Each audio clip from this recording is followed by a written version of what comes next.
and welcome to a very special program brought to you by the town of East Fishkill.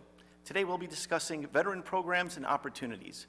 I'm Councilman Tom Franco, and joining me today is American Legion Manny Bacon Post Commander Jim Reynolds, and our very special guest, Dutchess County Director of Veterans Affairs, Mark Coviello. Gentlemen, welcome, and first and foremost, thank you for your service. Mark, could you tell us a little bit about yourself and how you became involved with the Dutchess County Veterans Affairs Department?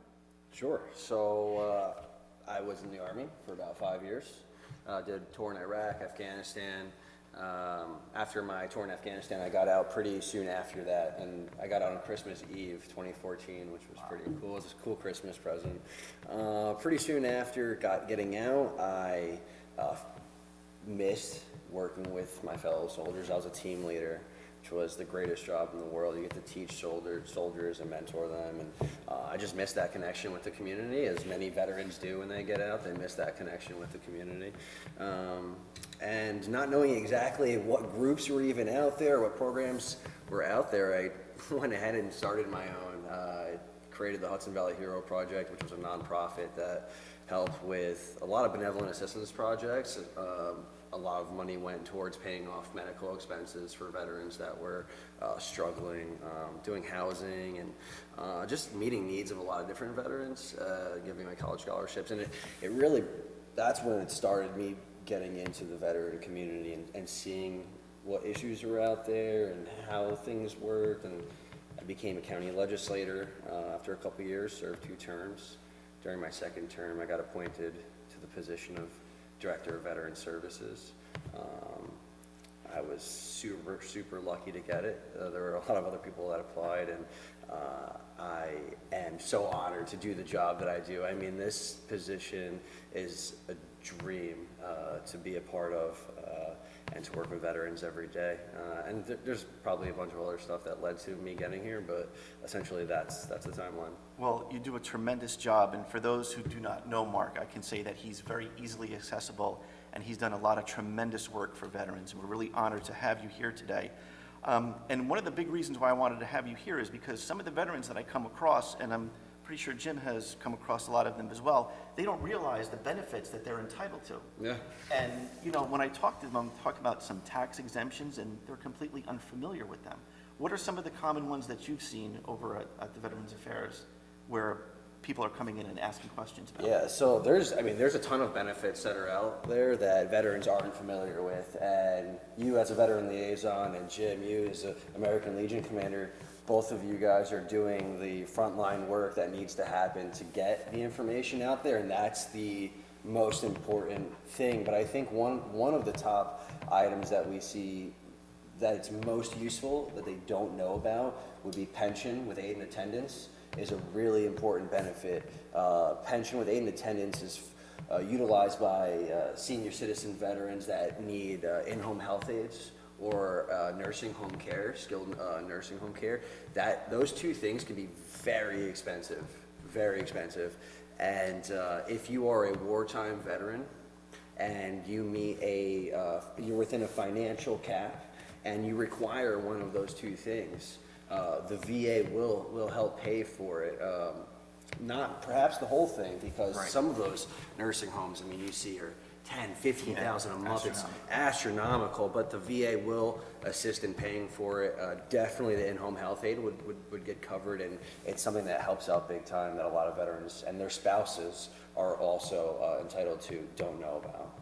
And what does your department do with them? Do you help navigate them through to get them to the right areas? So you have to be accruing the cost of, and so you would pick your in-home health aid. You would get your own, whichever you're comfortable with. The VA could help assign one. We could help in that sense as well. But once you're taking the cost of an in-home health aid or a nursing home, you would come to the Division of Veteran Services. Now, what we do for the veteran is essentially everything a veteran can do on their own, but it's crazy to expect veterans to fill out these forms and can put together these packages of applications. It can be cumbersome. Oh man, it's cumbersome, absolutely. I mean, so what the office is made up of veteran service officers. And it's myself, Joe, Julie are the 3 veteran service officers there.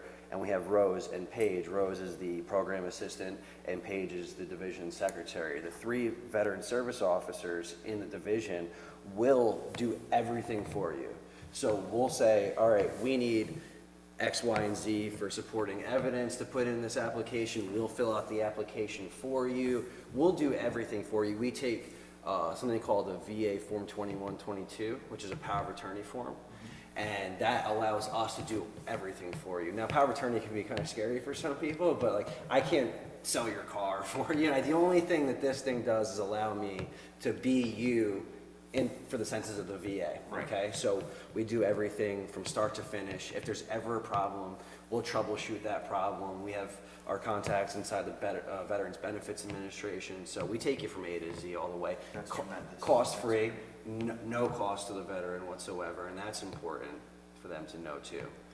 When take you, over, Maria. Go ahead. when you process a claim for somebody and help them out, do you follow up, or does the VA follow up with you as well as the veteran as far as the status? I know myself, when I went, took a year for them to process my claim, but every quarter I got a letter saying, we have your claim, it's in processing and so forth.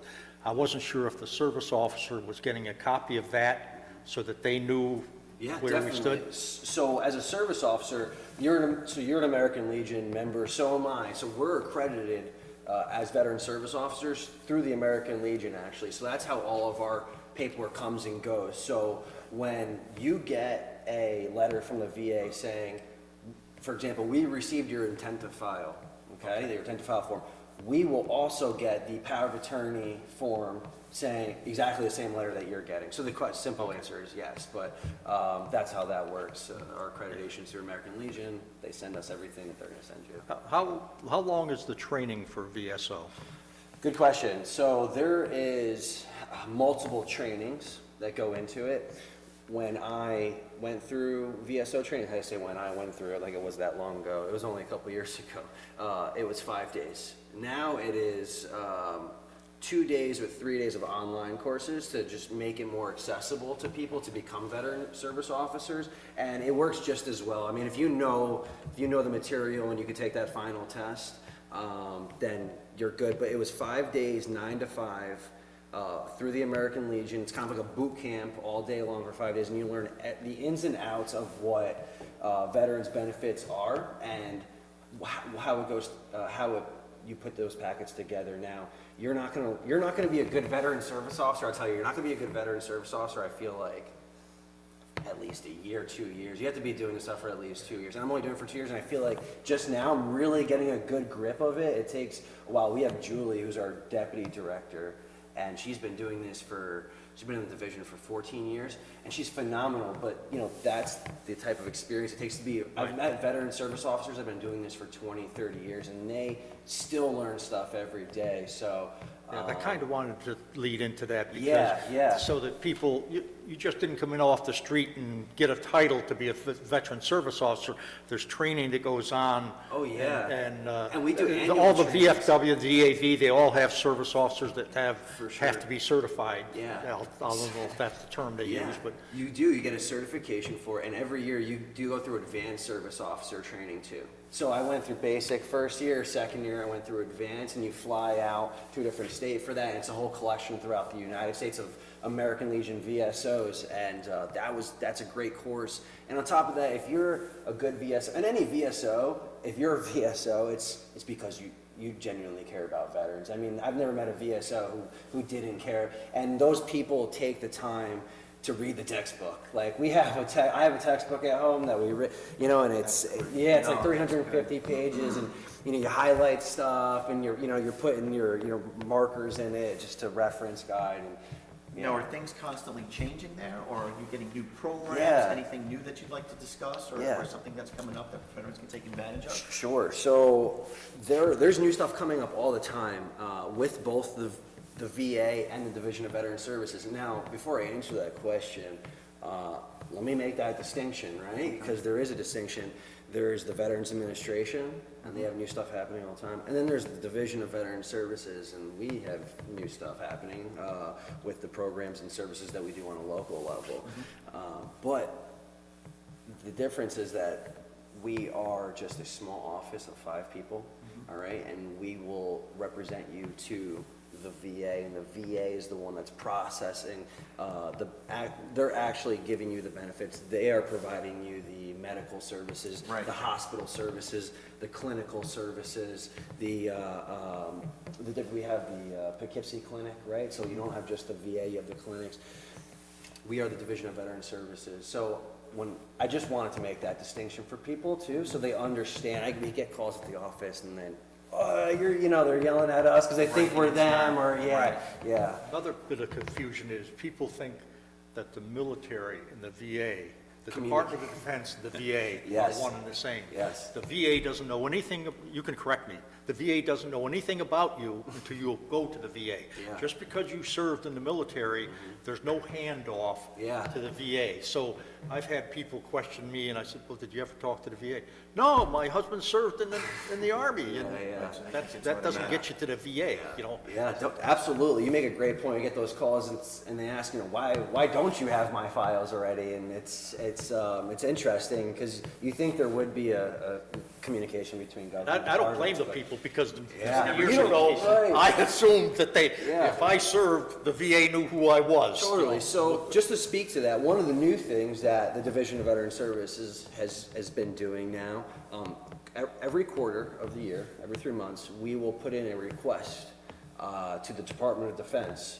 And the Department of Defense now will, when soldiers, airmen, Marines, sailors, when we're getting out of the military, there's a box you could check, all right? When we're checking out of the base, and it says, would you like this information to be available to your county veteran service officer, all right? And if they say yes to that, we are allowed to request those records. So every quarter, we send out a letter to the Department of Defense, and we say, hey, any service member that has gotten out in the last 3 months, since the last time we were requested, we want their name, address, whatever, and they'll send us labels. Right. And John Smith moved to 1 College Lane, Millbrook, New York, 12545. And so we get their information from the Department of Defense. We could request it if they made their home that they're going to after their departure, Dutchess County. And we send them a letter. And it's just a kind letter saying, hey, thank you for your service. Welcome back home. There's benefits that you're entitled to, and we highly encourage you to come in and try to request those. And so we try to reach out to those people to get them in right away, and that's our way of kind of receiving information from the DOD, and it's been a good practice, and we're going to continue to do that. Really good. Yeah. Trying to bring in a lot of veterans. They get out, and they won't come to the office. They're so excited about just being out and being a civilian again, right? But you want to get them into the circle right away. It's very important. Now, I've run into several veterans who, I ask them if they look into any of these benefits that they're entitled to, and a lot of them will flat out just be like, no, I don't want them. I'm good. I just felt like I served my country, and I have so much respect for these men and women, but I really want them to get the benefits that they so richly deserve, because they gave us so much. All of you guys gave us so much in this country, and it's the very least that this country and all of us can do. So your way of reaching out, I think, is tremendous. That's really exciting to hear. Could you talk about some of the? Oh, Before you even go on, you made a great point there when you say veterans say they don't even ask for it, right? Or a lot of veterans, Jim, you'll hear it. They'll say, I don't need it. It does go somebody who needs it more than I do. Right. You hear that a million times, right?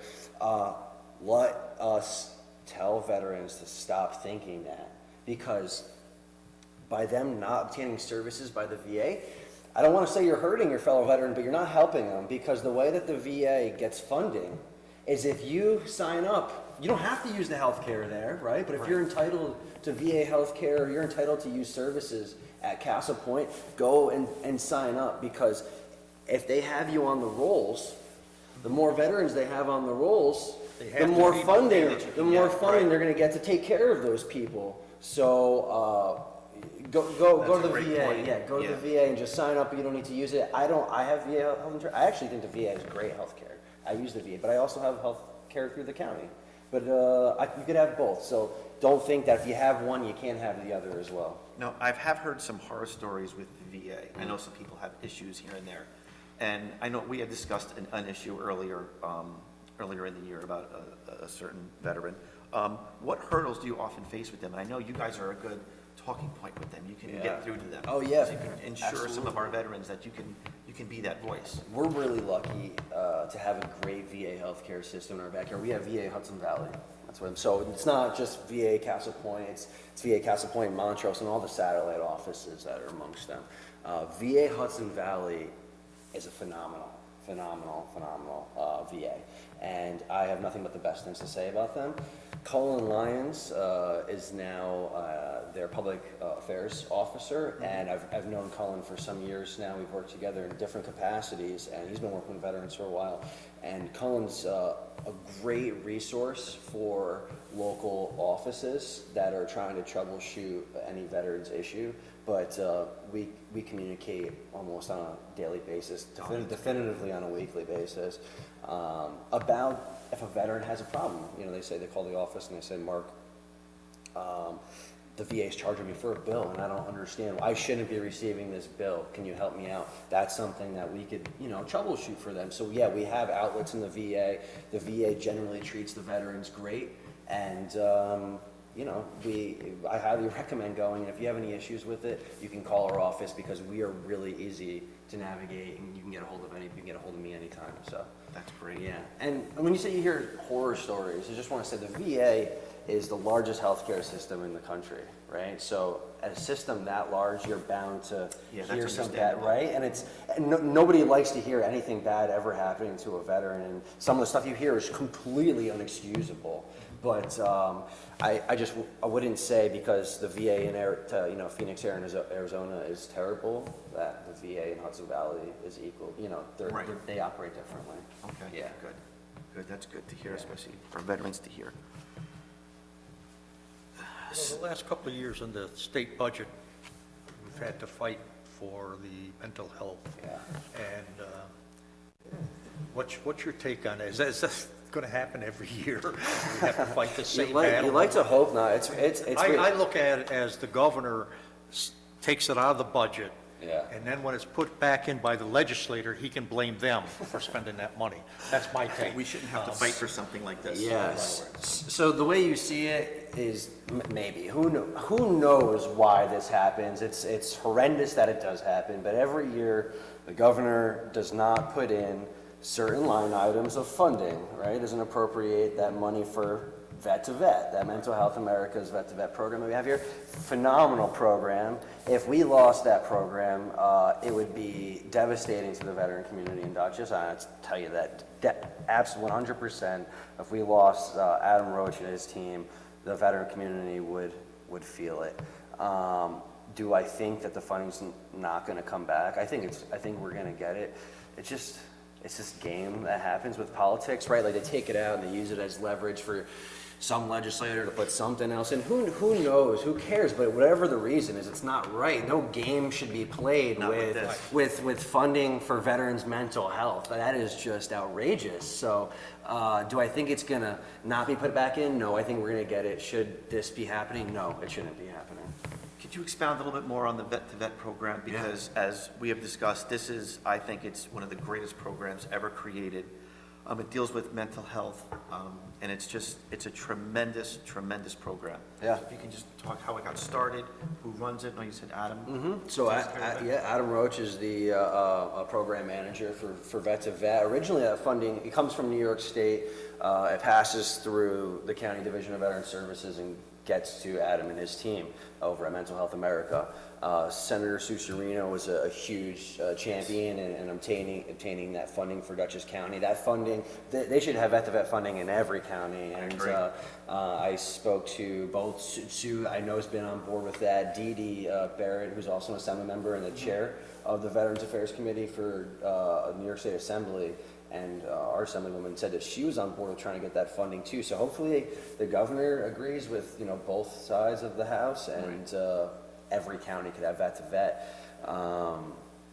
Adam puts together sessions with veterans, with mentors and veterans who are dealing with mental health issues, puts them together, and it's just about veterans taking care of other veterans. A lot people who serve in combat scenarios like to be with other people who have been in combat scenarios. They just relate to each other, and that's the idea of Vet to Vet. But not only is Mental Health America a partner in that sense, they are a partner to the county and others too. We have a grant for housing that goes to Mental Health America program as well, and Adam and his team run something called the HERO program alongside Vet to Vet. The HERO program is for it's a housing empowerment, reintegration, and I'm sorry the O is slipping my mind, but anyways, what that funding is $100,000 from the county to them, and it's for emergency housing situations. So we here in Dutchess County have a functional zero status of veteran homelessness, which means essentially there is no veteran homelessness in Dutchess. I don't really like that term, functional zero, because you know there's a homeless veteran out there somewhere. But essentially, if there is a veteran looking to not be homeless, we could take care of that. That's what that means, and there's no need for there to be. And I say that strongly. There's no need for any veteran in Dutchess County to be homeless. There's no need for any veteran in Dutchess County to be homeless. Okay, so the HERO grant is a first line preventative measure at making sure that veteran is at least in a hotel, okay? Until we could start getting that veteran using federal funds and grants like SSVF, Supportive Services for Veteran Families. So Dutchess County provides a safety net to make sure there's no homeless veteran through that grant to MHA, and then MHA will take that veteran, and then once we know that that veteran's off the street tonight, we're going to start looking forward at using federal funds to get a longer plan. But we don't do anything with a veteran that doesn't come along with a plan, okay? So if you're a homeless veteran, or there's a million scenarios, if you're coming to us for assistance and maybe you're in a financial situation where you're about to be homeless, or you're unemployed and you keep getting fired, whatever, and you're looking for employment assistance, we will get you the help you need, but we're gonna make a plan too. So we don't just put a roof over your head and say good luck, okay? We better put a roof over your head, and we're gonna say, how can we make you self-sustainable? How can we bring you to be your best self, right? How can we get you to a healthy place? And it's a very close personal thing that happens in addition to it's just not about dollars and cents and grants, and it's really about spending time with that individual and figuring out what they need. Because if they're homeless, or if they're dealing with mental health issues, or unemployability, there's definitely an underlying reason there. Right? There's definitely an underlying, so we work with them on a very close basis. Yeah. And that's MHA, that's Vet to Vet, that's the Division of Veteran Services, that's the American Legion, that's the VFWs, that's literally the whole veteran community, I believe, and I see works like that. We all have each other's back always. Dutchess County is a really special place when it comes to vet. I don't just say that because we're here in Dutchess, but I'm telling you, You see it. you see it, right, Jim? Right? I mean, we take care of each other here. Yeah. That's important. That's the way it should be. Can you discuss some employment opportunities that veterans have? Again, going through the website, surfing around, you see all of these different things, and I'm sure a lot of veterans who haven't frequented that site get a chance to realize that they're there for them. Definitely. So again, to pay kudos to Adam's program, they have an employment specialist there, and his name's Tyler Mendelson. Right, so Tyler could set you up with job training. Just the other day, I was in the Dutchess One Stop, and we had a meeting about employment opportunities. If you come to the Division of Veteran Services, we will get you some training in how to do a job resume. We could help get you some training in how to do an interview, right? And you practice with somebody, a social worker, how to do interviews, how to get training with grants that will pay for different types of training for job opportunities that are out there. So we have the GI Bill, which is a VA benefit we can help you get, so that pays for your education. Not only does it pay for your education, it gives you a stipend each month to help you live on while you're going to school, because you have a lot of adult veterans who are married or have a kid, and they, wow, how am I going to go to college and with a part-time job and take care of this family? So you can go to school and then get the VA GI Bill stipend on top of, say if you're working a part-time job, it supplements your income. It makes it possible for a veteran to go to school and better their career. There's a benefit called VOC Rehab. That VOC Rehab, vocational rehab is for if you're a disabled veteran, for 30% or more. VOC Rehab will train you, educate you, pay for all the training and education for as long as you need it to get a job in a field that you and a counselor both agree on and make a plan for. So, I mean, I can keep talking about all the opportunities. But that's what you're here. That's what we want to hear. If you come to Dutchess County Division of Veteran Services and you say, I'm looking for a home, because I'm homeless, or I'm looking for employment, or I'm looking for any need that veteran has, I guarantee you, we have an outlet for it. That's awesome. And where are you guys located? 85 Civic Center Plaza, Poughkeepsie, New York, 12601, 85 Civic Center Plaza. That's the Poughkeepsie Journal Building, right across the street from Poughkeepsie City Hall. If you walk out the front door to the right is the Poughkeepsie Post Office. The number is 845-486-2060. Call, you could ask for me, and I will be happy to talk to anybody about anything. We'll keep asking you that number too. Yeah, believe please me. do. Yeah, and I'll say it Up here. again 10 times. Yep. Another thing that I wanted to ask about, I know I've run across some vets, actually their spouses who said they can't find their records, their veterans' Yeah. records. What's the process of that? Can you help retrieve some of those that are lost? Sure. So when a veteran comes in and we need to do anything with that veteran, we need a discharge paper. That's the baseline. You know, we can't do anything with it until you have a discharge paper. If you don't have it, you have to fill out something called an SF-180 form, and we'll do that for you. Again, any processes and any forms will be done for you. But an SF-180 form will go to the National Personnel Records Center.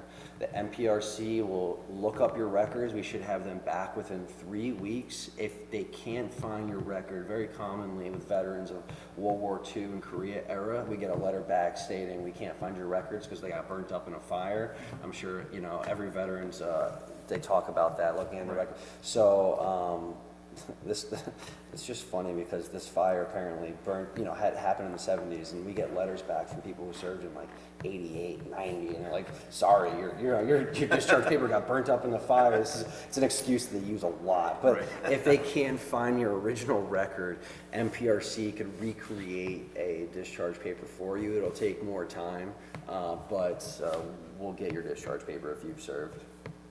That's great. And people don't realize that most of those records for us older vets, there were no computers and stuff, you know. Yeah. So recreating something, it's not just going to pull something out of a database somewhere magically. You gotta go really search based on where you were. You'd be amazed, Jim. You probably know, but you'd be amazed to see how many veterans, World War II, Korea, senior veterans, and they pull out their wallet and they have a folded DD-214 in perfect condition in their wallet. It's amazing. That's amazing. Yeah. That's great. But For those locally who want to be involved in any sort of veteran affairs, we have our local guy here, Jim Reynolds, who is the commander of the Manny Bacon Post, American Legion here in town.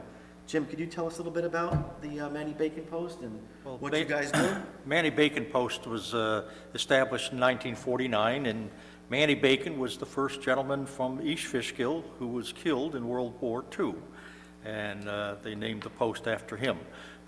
We have had our ups and downs in the 50s and the early 60s. They were pretty busy, had a lot of membership, and then things kind of died down a little bit, and we built our membership up about 10 years ago. We had about 65 members. Today we have 105.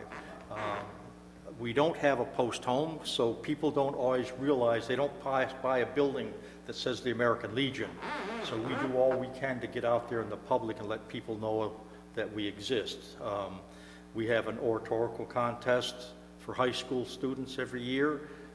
This year, a young lady from John Jay and a young lady from Ketchum both went on to the zone, which is southern New York State, and competed. We send boys to Boys State, and some posts have auxiliaries that send young ladies to Girls State. Last year, for the first time, we entertained what I call graduating enlistees, students that were graduating from John Jay High School and enlisting in the service. We invited them and their families in for a luncheon, gave them a few gifts, talked to them, let them talk to some existing vets, and learn a little bit what they might expect. And so we have big in the Memorial Day parade here in the town. Last year, along with the East Fishkill Veterans Committee, we helped a Vietnam veteran rebuild their house that had a lot of damage and stuff to it. He was in the hospital, and we got together and had a GoFundMe account, raised some funds, and established a crew to go down there and do some work, and we got some outside volunteer help from businesses and so forth to help us. So that's about it. It was a good time. Yeah. Mark, is there anything else that you want to add that we missed that you can add? Anything you want to talk about? Anything new or? Let me just make sure that veterans' spouses know, if you're a surviving spouse, you may be entitled to benefits as well. If you are entitled to benefits, veterans or spouses, you need to apply for them to get anything. They don't just are offered to you by the VA. You have to apply. I'd recommend anybody interested in anything we've talked about, or if you have a question because you think we might offer something but you didn't hear about it, call and ask, and I'd be happy to speak to you. And what's that number again? It's 845-486-2060. And Jim, how can they get a hold of you if they want to be involved with the They American Legion? can get a hold of me directly at 845-221-7273, or my AOL account, jim7273@aol.com. I just would like one quick thing with Mark is, I think it was September, you had a liaison conference with members of the community, different towns in the county, and I thought that went well. I'd like to see a similar thing with the different veterans organizations. Bring in the VFW, the DAV, the American Legion, Yeah. the Iraqi, Afghanistan, and Yeah. just what's on their mind. What's So- you get it from us individually. Yes, so before we go, or I don't know if it's ending now, but you bring up a good point, and I would love to do that, and Jim, expect me at your post soon, because what we did was, so the point of that conference, right, we had Tom set up as a veteran liaison. We put a veteran liaison in each town to try and expand the circle, because there's a lot of vets that don't know about what we offer, right? So Tom can get out there because he knows his neighbors and he's doing it. And so trying to expand the circle was what I wanted to do for my first couple of years as director.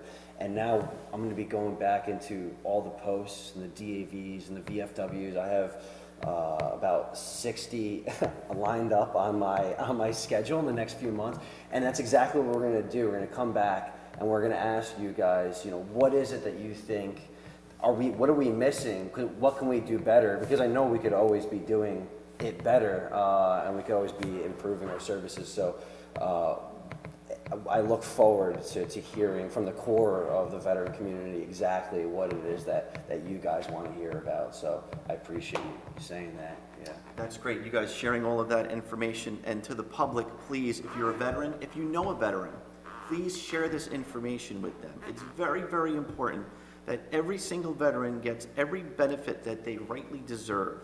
We owe them so much, our freedom, our liberty. Everything that we have is because of our veterans, and we're very, very grateful here in East Fishkill.